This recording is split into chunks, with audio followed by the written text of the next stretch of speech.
नमस्कार दर्शकों, मैं हूं नाविका कुमार और आप देख रहे हैं सवाल पब्लिक का शो। देश के मुसलमान संविधान से चलेंगे या शरिया से चलेंगे?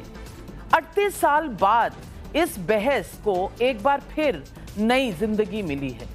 सीआरपीसी के सेक्शन 125 को सेक्युलर लॉ यानी मुस्लिम महिलाओं के लिए भी एप्लीकेबल बताने के सुप्रीम कोर्ट के फैसले ने राजीव गांधी के सरकार के दौरान शाह बानो मामले की याद दिला दी। 1985 में सुप्रीम कोर्ट ने उस वक्त तलाकशुदा शाह बानो को सीआरपीसी के सेक्शन 125 के तहत शौहर से गुजारा भत्ता पाने का अधिकार दिया था, लेकिन एआईएमपीएलबी जैसे मुस्लिम संगठनों के दबाव में 1986 में राजीव गांधी सरकार मुस्लिम महिलाओं के लिए अलग कानून लेकर आई थी, जिसमें शरीयत के मुताबिक इद्दत पीरियड यानी सिर्फ 3 महीने तक महिलाओं को गुजारा भत्ता मिलने का प्रावधान हुआ। लेकिन 10 जुलाई को इसी साल तेलंगाना हाई कोर्ट के फैसले को सुप्रीम कोर्ट ने बरकरार रखा और मुस्लिम महिलाओं को यह अधिकार दे दिया कि सीआरपीसी के सेक्शन 125 यानी 125 के तहत हक पाने से उन्हें रोका नहीं जा सकता। ये मुस्लिम महिलाओं के ऊपर है कि वो 1986 के कानून का सहारा ले या सीआरपीसी सेक्शन 125 के तहत हक मांगे। शरीयत के नाम पर एआईएमपीएलबी का विरोध शाह बानो के समय भी था और आज भी वही विरोध शामिल है। राजीव सरकार को झुका लिया था, लेकिन मोदी सरकार का ये दौर दूसरा है। प्रधानमंत्री मोदी की राजनीतिक लाइन भी यही है कि तुष्टीकरण किसी का नहीं, संतुष्टीकरण सभी का। ऐसे में एआईएमपीएलबी और दूसरे मुस्लिम संगठन क्या करेंगे? सरकार का रिस्पॉन्स क्या होगा? क्या ये मामला हिंदू मुस्लिम राजनीति में तो नहीं फंसेगा? संविधान की रट लगाने वाले राहुल गांधी, ममता बनर्जी, अखिलेश यादव जैसे नेताओं की अब तक इस पर कोई प्रतिक्रिया नहीं आई है। मुस्लिम महिलाओं का हक वर्सेस मुस्लिम वोट बैंक में इन नेताओं की लाइन क्या होगी? और क्या सुप्रीम कोर्ट का फैसला यूसीसी यानी समान नागरिक संहिता का दरवाजा भी खोल रहा है? सवाल पब्लिक का आज यही है और इन सवालों के जवाब देने के लिए आज हमारे साथ जुड़ रहे हैं स्टूडियो में शहजाद पूनावाला, प्रवक्ता हैं बीजेपी के, कमाल फारूकी साहब हमारे साथ हैं, सदस्य हैं एआईएमपीएलबी के, निखत अब्बास राजनीतिक विश्लेषक भी हैं, अंबर जैदी राजनीतिक विश्लेषक हैं, महिला राइट्स की एक्टिविस्ट हैं, वारिस पठान साहब प्रवक्ता हैं एआईएमआईएम के। और वारिस साहब, स्वागत है आपका नई दिल्ली में भी, नोएडा में भी और हमारे स्टूडियो में भी। और आज आप कितना विरोध करेंगे देखने के लिए बहुत सी महिलाएं बैठी हैं और ये महिलाएं जो हमारे साथ बैठी हैं वो जब आपसे सवाल पूछेंगी और पब्लिक भी पूछेगी तो आपको पता चलेगा कि खाली वोट बैंक की राजनीति नहीं चला करती। हमारे साथ मौलाना साजिद रशीदी भी हैं यहाँ पर, इस्लामिक स्कॉलर। अजय वर्मा जी नेता है कांग्रेस पार्टी के, हमारे साथ जुड़े हैं। सबसे पहले तो मैं आपसे कमाल फारूकी भाई पूछूंगी, दिक्कत क्या है? महिलाओं को हक मिल रहा है, जो हक उनसे छीना गया था अब संविधान के तहत सेक्युलर लॉ में सुप्रीम कोर्ट ने आदेश दिया है और ये किसी सरकार का आदेश नहीं है, अपनी संविधान की इंटरप्रिटेशन है। मुस्लिम महिला चाहे तो शरीयत के हिसाब से चले या चले कॉन्स्टिट्यूशन के हिसाब से। दिक्कत क्या है? कोई दिक्कत नहीं है और हम और आप सब लोग जो हैं सेक्युलर मुल्क में रहते हैं और कॉन्स्टिट्यूशन से बंधे हुए हैं और इसी कॉन्स्टिट्यूशंस ने डिफरेंट जो सेक्टर्स ऑफ द सोसाइटीज़ हैं उनको बाकायदा कुछ राइट्स दिए हुए हैं और वो राइट्स जो हैं हमारे फंडामेंटल राइट्स हैं, जो कि जिसको कॉन्स्टिट्यूशन भी उसको मानता है। हर धर्म को उसके हिसाब से जीने का हक है, हर जाति को उसके हिसाब से जीने का हक है। ऑफ कोर्स जहाँ क्रिमिनल लॉ वगैरह आता है वहाँ सबके लिए लॉ एक जैसा है और उसमें किसी किस्म की कोई वो नहीं है, लेकिन मज़हब के मामले के अंदर किसी किस्म की कोई इंटरफेरेंस स्टेट की नहीं है। Court, of course court is the ultimate authority, and everybody has to follow it, लेकिन उससे उसको ऑब्जेक्ट करना और उसके ऊपर हमको अपना एक पॉइंट ऑफ व्यू रखना, वो भी हमारा एक फंडामेंटल राइट।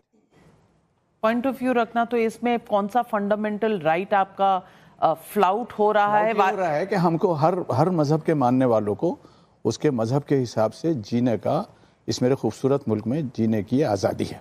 नहीं तो मजहब किसी का हक मारने से ही आगे बढ़ता है, तो महिलाओं का हक अगर उन्हें मिले तो क्या दिक्कत क्या है? नहीं, मुझसे क्या, ये आपकी सोच ऐसी होगी कि मुझसे ख़वातीन का हक मारा जाता है इस्लाम के अंदर, जबकि इस्लाम जो है, नहीं मैं सिर्फ इसकी बात कर रही हूं, मैं इसी की बात कर रहा हूं, इस्लाम की बात नहीं, आप इस वक्त तो इस्लाम की बात कर रहे हैं, और किसकी बात कर रहे हैं? मैं बात कर रही हूं इस्लाम की बात कर रहे हैं, तो इस्लाम पर ही रहिए। जो गुजारा भत्ता मिलता है, मेंटेनेंस जो मिलती है, हमारी डिबेट उसके मेंटेनेंस जो है, देखिए मेंटेनेंस एक एग्रीमेंट के तहत होता है, कॉन्ट्रैक्ट है। शादी जो है वो एक कॉन्ट्रैक्ट है, और उस कॉन्ट्रैक्ट के अंदर मसले के हर आदमी को इख्तियार है कि उस वक्त कॉन्ट्रैक्ट के टाइम के ऊपर अपनी कुछ कंडीशंस रख सकता है। इस्लाम के अंदर जो काजी जब निकाह पढ़ाता है तो बाकायदा उसके अंदर वो जो उसका निकाह नामा होता है, उस निकाह नामे को दोनों को बतलाया जाता है, पढ़ के बताया जाता है, और उसमें बाकायदा पब्लिक के सामने बतलाया जाता है, और उसको लड़की को और लड़के को। शादी एक रिश्ता नहीं है, सिर्फ एक कॉन्ट्रैक्ट है शहजाद पूनावाला। सिर्फ एक कॉन्ट्रैक्ट नहीं है मैडम, ये रिश्ता और कॉन्ट्रैक्ट दोनों को एक साथ मिलाकर है।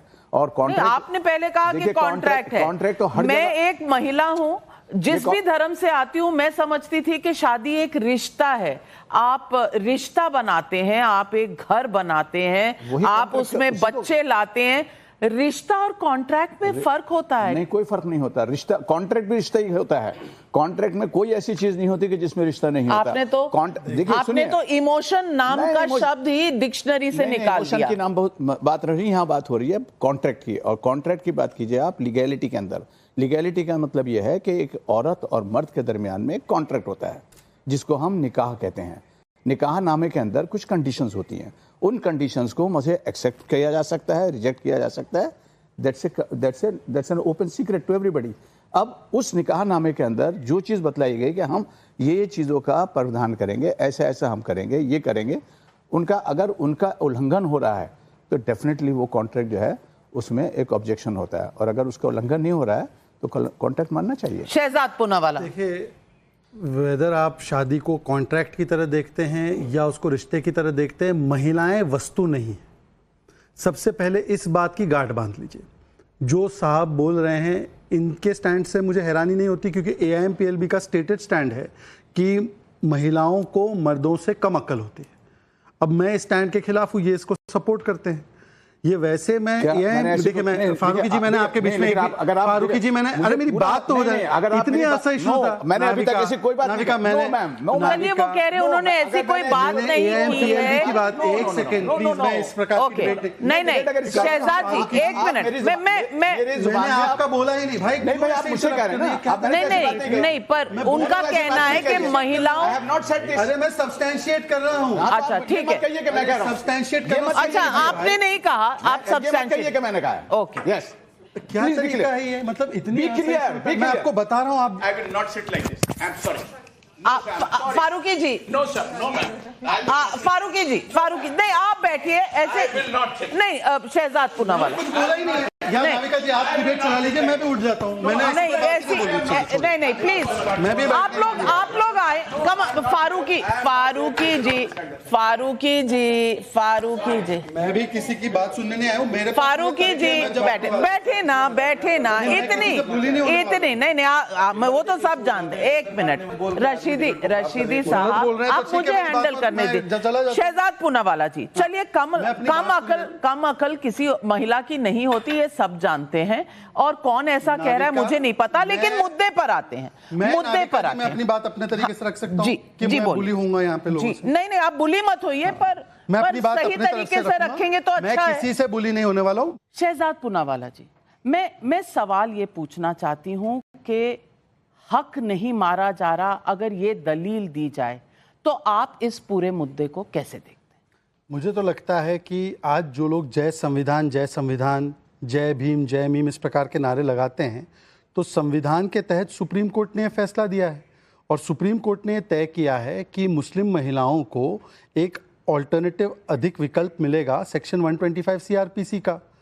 ये जब कुछ वर्षों पहले किया गया था तो अगर संविधान के साथ होते और कट्टरपंथियों के सामने नतमस्तक नहीं होते तो ये विकल्प रहने देते। जिन महिलाओं को इसका इस्तेमाल करना है वो करती, जिनको नहीं करना है वो अपने कानून से चलती। परंतु देखिए यहाँ पर दोहरा मापदंड कैसा है, यहाँ पर जो लोग शरिया का पाठ पढ़ाते हैं, शरिया पर टीवी पे आना अलाउड है क्या? शरिया पर जिस प्रकार की यहाँ पर कुछ लोगों ने दाढ़ी रखी है ये अलाउड है क्या? अपने लिए शरिया लागू नहीं करना है, दूसरों पे, महिलाओं पर शरिया लागू। शरिया के हिसाब से तो अगर चोरी करते पकड़े गए तो हाथ काटे जाते हैं। तो देश का क्रिमिनल कानून शरिया के हिसाब से क्यों ना हो? सिविल कानून जहां पर मुस्लिम महिलाओं के अधिकारों को मारना है वहां पर तो शरिया लागू हो जाए। और ये शरिया की किताब एक बार दिखा दीजिए, ये शरिया की कोई किताब है तो दिखा दीजिए। मैं धर्म की तरफ नहीं, मैं मुद्दे पर आती हूं कि महिलाओं को अगर हक मिल रहा है, सुप्रीम कोर्ट कह रही है, और आप हों या ओवैसी साहब हों, आप हमेशा कहते हैं देश संविधान से चलेगा, देश संविधान से चलेगा, और संविधान का इंटरप्रिटेशन सुप्रीम कोर्ट करती है। पेट में दर्द सबसे ज्यादा आपको होती है, क्यों वारिस भाई? देखिए, सबसे पहले तो आपका जो मिसकंसेप्शन और जो ये झूठ फैला जा रहा है ना कि हम महिलाओं के विरुद्ध है, मुस्लिम महिलाओं के, ये सबसे बड़ी गलत बात है। क्योंकि आप समझ लीजिए, मुसलमान ने महिला को जितना सम्मान दिया उतना किसी ने नहीं दिया है, क्योंकि हमारा ये मानना है कि माँ के पैर के नीचे जन्नत है। इससे ज्यादा सम्मान क्या हो सकता है, बताइए। आप आपने संविधान की बात की, इस मुद्दे पर संविधान ने और कानून ने एक अधिकार दिया है कि यदि आप किसी कोर्ट के फैसले से असंतुष्ट हो या आपको लगता है कि बराबर है नहीं, तो संविधान ने अधिकार दिया हमको रिव्यू में जाने का। तो मुस्लिम पर्सनल लॉ बोर्ड अगर इस फैसले के खिलाफ रिव्यू में जा रही है तो कोई गलत नहीं है, संविधान का प्रावधान है। अब बात नंबर तीसरा एग्जाम्पल ये है, ट्रिपल तलाक के समय भी हमने कहा था कि ये ट्रिपल तलाक का जो कानून आ रहा है, ये मोदी जी जो ला रहे हैं मुस्लिम महिलाओं को तकलीफ में डालेगा। आज हो रही है, क्योंकि उसमें burden of proof lies on the women to prove कि उसको ट्रिपल तलाक मिला है। अब अगर आज किसी शख्स ने ट्रिपल तलाक बोल दिया, ट्रिपल तलाक पर से इलीगल बैड इन लॉ, महिला का हो गया तलाक, आदमी को आपने उठा के डाल दिया जेल में। अब जेल में बैठ के वो उस महिला को भत्ता कहां से भरेगा? कौन भरेगा बताइए? चलिए, आपका चैनल देगा? तो आप हर चीज जो बनाते हो, ये सिर्फ और सिर्फ महिलाओं को परेशान करने के लिए बनाया जा रहा है। वहां भत्ते की इतनी चिंता, यहाँ भत्ता मिल रहा है तो देना नहीं चाहते। अरे भैया, शरीयत में है, शरीयत में भी है, कानून में भी है। 3 महीने देंगे, आज तो नहीं आया, 3 महीने देंगे या इद्दत के पीरियड में देते हैं। और जब तक अगर डिवोर्स पिटीशन भी पेंडिंग रहता है कोर्ट में, तो pending the petition women is entitled to have maintenance. काफी कोर्टों के लॉ है, कायदा भी है, पढ़ भी लेंगे शहजाद तो उनको समझ में आएगा, थोड़ा सा है सब जगह। मगर किसी भी तरह से मुसलमान महिलाओं को परेशान करना है। हजारों लाखों हमारी हिंदू बहनें वृंदावन के अंदर बैठी अबंडेंट, उसके लिए लोग फिक्र नहीं करते। तो बीजेपी के प्रवक्ता शहजाद भैया बैठे, मेरे को बोलना निखत जी, नहीं, एक मिनट। अच्छा, आपका नाम लिया तो आप काउंटर करिए। हमारी बहनें वो भी, चलिए काउंटर करिए। मेरा नाम लिया है। देखिए, वैसे तो मेरे पास इन्होंने कहा कि महिलाओं का जो है सम्मान करते हैं मुसलमान तो करते ही हैं, ये इस्लाम और मुसलमान पे नहीं है। पर जो लोग मुसलमानों के नाम की ठेकेदारी करते हैं, अब 2 दिन पहले आपका स्टेटमेंट ये है महिलाओं के विषय, 2% की औरत है ये बीजेपी की, ये महिलाओं के बारे में बोलते हैं। नहीं, सुन लीजिए, अभी क्यों वारिस पठान जी बोल नहीं दीजिए। आपने मुझे पढ़ के लिखने आने के लिए कहा ना। अरे वारिस पठान जी, देखिए, आप देखा नाविका जी, जैसे मेरी बात आती है दबाव लग जाते हैं। नाविका जी, बात बोल रहे हैं, आप काउंटर करिए। बताइए कि कौन से संदर्भ में इससे पहले इन्होंने एक डिबेट में, हिजाब के डिबेट में कहा था कि महिलाओं का हिजाब मोबाइल की कवर की तरह होता है। इन पे एनसीडब्ल्यू ने कार्रवाई की थी। ये महिलाओं का कार्रवाई का लेटर मेरे को नहीं आया, तुम्हारे घर पे भेज दिया क्या? महिलाओं का मोबाइल कवर की तरह होता है। की जगह ये सम्मान है, लेटर भेज देगा, मेरे को कोई लेटर नहीं आया। अरे मुझे मेरे संविधान का राइट्स, हम तो महिलाओं का सम्मान करता हूं। मैं अपनी लास्ट बात मुकम्मल करता हूं। हमारी अंबर बहन, हमारी बहन, सबका हम सम्मान करते हैं, आदर प्रणाम नमस्कार करते हैं। देखिए, बीच में बोलते रहेंगे, मैं भी बोल सकता हूं, पर मैं करूंगा नहीं, मेरी आदत नहीं है फटने की। सुनिए, अब मैं आखिरी बात आपसे कहना चाहता हूं। आप अगर कहते हैं कि आप शरिया के इतने बड़े पैरोकार हैं, तो वारिस पठान जी, एक बात ईमानदारी से बताइए कि जो आपने कपड़े पहने शरिया हिसाब से? नहीं, तो आप महिलाओं पे शरिया पूरा लागू करना है, पर मैं शरिया नहीं मानूंगा, मैं शरिया नहीं मानूंगा, मैं महिलाओं पर शरिया लागू करूंगा। क्यों? बीजेपी के ये बात, ये घूमना क्लीन बोर्ड, अंपायर की उंगली आप, अंपायर की उंगली आप आउट हो चुके हैं। निखत के चैंपियन शहजाद पूनावाला साहब से मैं सवाल करूंगा, शरीयत में कहाँ लिखा है कि मुझे शर्ट पैंट नहीं पहनना? अच्छा बताओ, कोट करो। तो शरीयत की किताब आप मुझे दिखा दो, जहाँ लिखा है कि ये उसके बाद रीजनिंग यहाँ लिखा है, आप मुझे बता दीजिए शरीयत में कहाँ लिखा है, कौन सी किताब में लिखा है? मैं ऑर्डर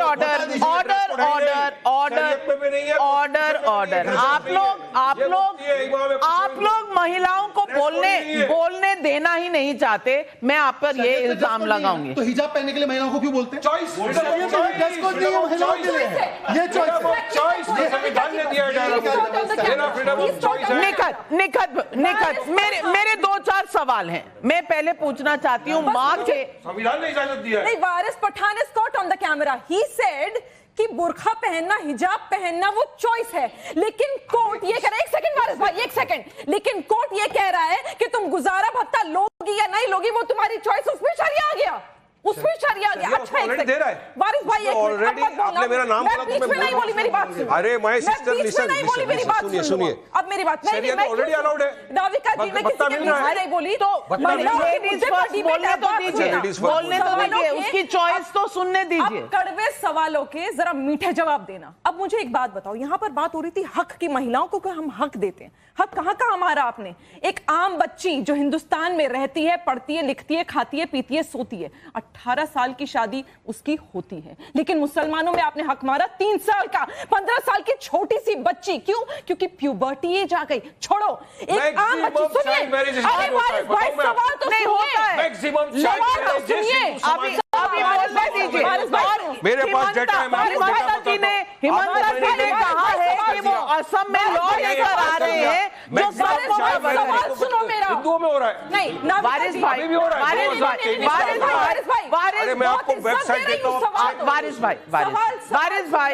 सवाल पहले सवाल पर इतना आप बिलबिला रहे हैं। दूसरा सवाल, किसी ने कहा था नाविका जी कि मैदान छोड़ के जा रही है, मैदान में सवाल तो सुन लो मेरे भाई, जवाब भी तो सुनो।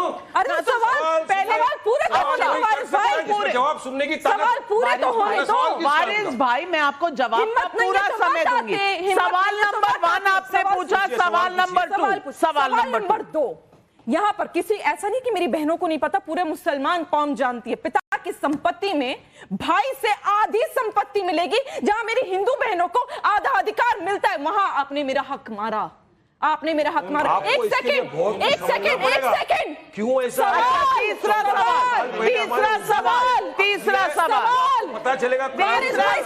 सुनो, तीसरा सवाल वारिस भाई, तीसरा भी सुन लीजिए। सवाल एक हिंदू महिला को अगर बच्चा नहीं होता, वो बच्चा गोद ले सकती है, मां बन सकती है, पर मुसलमान औरत अगर वो बच्चा नहीं पैदा कर सकती क्योंकि कुदरत ने उसके ऊपर वो नेमत नहीं दी, तो आप उसे बच्चा तक गोद नहीं लेने देते। शर्मानी चाहिए, शर्मानी चाहिए। गुजारा भत्ता। चलिए, अब जवाब। मोहम्मद सल्लल्लाहु अलैहि वसल्लम ने बच्चा गोद लिया। अच्छा, अब सवाल वारिस भाई, नहीं, रशीदी, सवाल ही तीनों। अरे देखिए, आप एक करके बोलिए। रशीदी साहब 1 मिनट। नहीं, वारिस भाई, शरीयत से तीनों बातों का जवाब दे रहा हूँ इनका। शरीयत के एक्सपर्ट है मौलाना। चलिए, तीनों बातों का एक्सपर्ट, ठीक है। जवाब। अरे सुनिए, हाथ कटवा दे जो सुनिए, करते हैं। सऊदी में नहीं रहते, अपन इंडिया में रहते हैं। अच्छा, इंडिया में कन्वीनियंस से चलेगा। हम हिंदुस्तानी हैं, भारतीय मुसलमान हैं, भारत की बात करेंगे। बताओ शहीद रशीदी। अच्छा, रशीदी साहब, मैं एक मिनट, निखत जी, मैं कहता हूँ यहाँ शरीयत लागू करवा दीजिए, आपका भी हाथ कटेगा।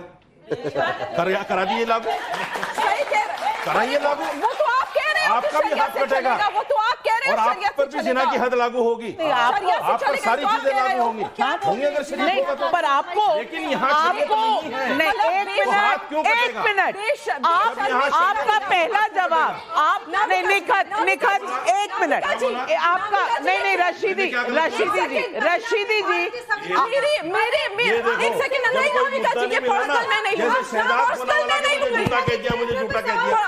आप मुझे डरा धमका रहे हैं। नहीं, आपने कहा आपको एक ही चीज कहना है महिला को कि आपके हाथ कटेंगे। आपने नहीं, क्यों तालियां बजाओ, क्यों डरा रहे हैं अपने मन से? खड़ा होने के लिए तालियां बजाओ इनके लिए। आप क्या कह रही? एक मिनट, आप क्या कह रही हैं? माइक पकड़ाया जाए, माइक पकड़ाया जाए। फोन लगा के नाम ना लो। नहीं, एक मिनट नहीं। आज देखिए, आज मैं हेलो, आपकी बहन बोल रही है आपके लिए। कोई पर्सनल अटैक नहीं हुआ। हेलो, रशीद, मेरी बहन कुछ कहना चाह रही है। मेरी बहन, मेरी बात को रिपीट कर, मैंने पर्सनल अटैक नहीं। आपने कहा उसके हाथ कटेंगे, आपने कहा उसके, आपके क्यों नहीं कटेंगे? आप तो बोलो मेरे नहीं, उसमें मैं भी हूँ कैसे? आप माफी, एक मिनट, मैं चोरी करेगा उसका हाथ कटेगा। मैं बात, मैं तो कह रही हूँ, अगर 4 शादियां करोगे तो क्या क्या कटेगा, याद रखना। माफ कीजिए, नहीं, माफ कीजिए। एक मिनट, नहीं रशीदी जी, एक मिनट। किसी औरत की अगर बेइज्जती हो रही है, जिना की बात हो रही है, तो हम तो नहीं बैठ सकते इस प्रोग्राम में। आपको लगा इनकी बेइज्जती हो रही है? जाकिर हुसैन कॉलेज में मैं असिस्टेंट प्रोफेसर हूँ, ठीक है। मैं यहाँ औरतों को सपोर्ट करने आई, मैं महिलाओं को सुनने आई। आप लोग आपस में लड़ते हैं, ये इस्लाम तो नहीं है, ये कोई शरीयत नहीं है। बिल्कुल, हर इंसान आजाद है अपनी बात रखने के लिए। आप ये कहें उर्दू और वो हिंदू औरतों को इंसाफ नहीं मिल रहा, तो आप जो है इंसाफ को घुमा क्यों रहे हैं? बात हो रही है मुसलमानों का गुजारा भट्टा। एक मिनट, आपने एक औरत के लिए कहा, कि जिना की बात आपने करते हुए देखा, आपने क्या देखा, और जिना की सजा क्या है? संसार कर देना। नहीं, आप एक औरत की बात करेंगे, आपको ये राइट नहीं है, ठीक है। कहीं हमारा मजहब ये नहीं कहता आप बिना देखे किसी को कहते हैं कि आपने जिना किया है। आपको माफी मांगनी चाहिए, आपको माफी मांगनी चाहिए।